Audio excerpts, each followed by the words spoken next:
ఈ జనరేషన్ ఇప్పుడు లాస్ట్గా అండి చివరిగా సంతోషంగా ఉండటానికి ఏదన్నా సూత్రం చెప్పండి. చాలామంది ఏంటంటే భార్యాభర్తల మధ్య సంతోషం లేదండి, పిల్లల తల్లిదండ్రుల మధ్య సంతోషం లేదు.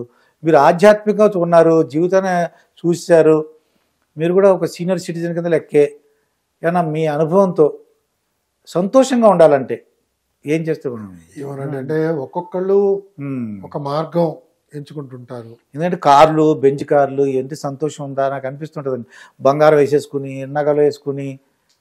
అంటే మనం మౌలిక అంశాల గురించి మాట్లాడితే అసలు ముందు మనం సంతోషంగా ఉండాలంటే ముందు మన ఆరోగ్యాన్ని కాపాడుకోవాలి. ఆరోగ్యం, అవునండి, ఆరోగ్యం. మన ఆరోగ్యానికి హాని చేసే అలవాట్లు గాని, ఆలోచనలు గాని, బంధుత్వాలు గాని, బంధాలు గాని ఇవేం పెంచుకోకూడదు. మన ఆరోగ్యానికి ఏదైనా హాని చేస్తుంది అనుకోండి.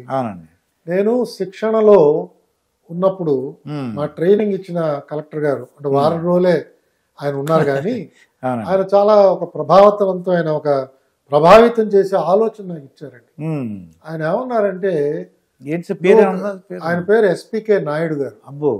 అంటే ప్రదీప్ కుమార్ నాయుడు గారు అని. ఆయన 73 బ్యాచ్, నాకంటే 10 సంవత్సరాలు సీనియర్. ఆయన ఒక మంచి ఒక సూక్తి నాకు చెప్పారు. ఆయన ఏమన్నారంటే, అనేక మంది నీకు హాస్పిటాలిటీ చూపించడానికి ప్రయత్నం చేస్తారు, అంటే నీకు ఆతిథ్యం ఇవ్వడానికి ముందుకు వస్తారు.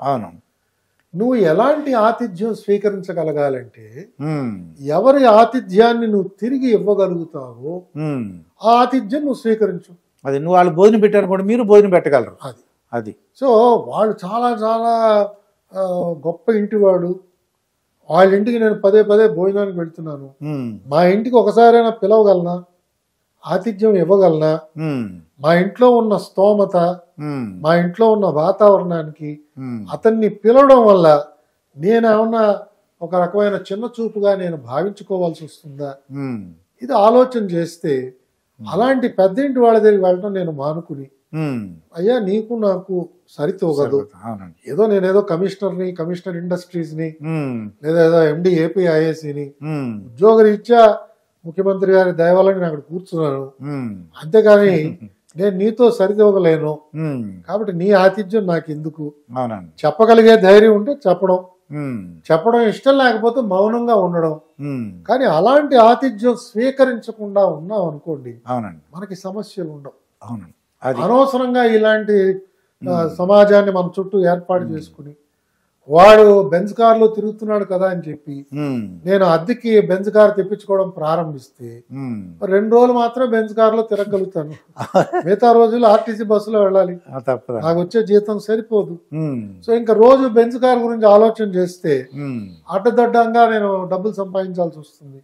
ఇవన్నీ మానసికంగా దానివల్ల నాకు హైపర్ టెన్షను, బ్లడ్ ప్రెషరు, ఇంకా నేను ఎవరి దగ్గర అయితే లంచాలు తీసుకుంటున్నాను వాడు నాకు పెత్తనం చలాయించడం, ఇవన్నీ మనం ఊహించుకోవచ్చు. ఒక చిన్న సినిమా తీసుకోవచ్చు దాన్ని బట్టి మనం ఆలోచన చేసి. కాబట్టి ఇవేమీ లేకుండా మనం సరి అయిన మార్గంలో నడవాలన్నప్పుడు మనం ఎలాంటి స్నేహితులను పెట్టుకోవాలి, ఎలాంటి ఆలోచనలు పెట్టుకోవాలి, ఎలాంటి అలవాట్లు పెట్టుకోవాలి, ఎలాంటి ఆరోగ్య సూత్రాలు పాటించాలి, ఇవన్నీ కొంచెం మనం జాగ్రత్తగా సమీకరించుకుంటే చిన్నప్పటి నుంచి సర్వీస్ లో చేరినప్పటి నుంచి మనకి తదనంతరాన సమస్యలు రావని చెప్పి నేను భావిస్తున్నాను. అయితే సార్ మీరు మంచి ఇన్ఫర్మేషన్ ఇచ్చారు. ఫ్యూచర్లో అంటే ప్రజలకు ఉపయోగపడేవి, నేనేంటంటే మిమ్మల్ని ఇబ్బంది పెట్టి నేను ఇబ్బంది పాలే అటువంటి కాకుండా ప్రజలకు ఉపయోగపడే మరిన్ని, అంటే ఇంకొకసారి ఇంటర్వ్యూ కావాలి సార్, చాలా క్వశ్చన్లు ఉన్నాయి, మీరు నాకు ఒక టైం పెట్టేశారు, నన్ను ఒక ఇరిగించారు అన్నమాట.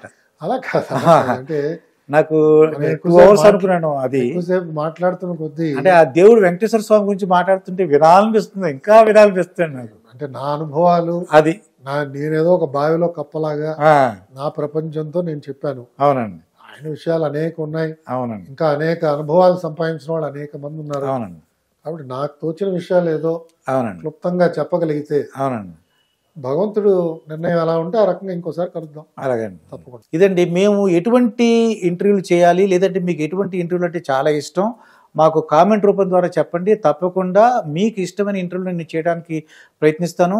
మరొక ఇంటర్వ్యూతో మీ ముందుంటాను. మీ మాస్టర్ దుర్గా ప్రసాద్. నమస్కారం సార్.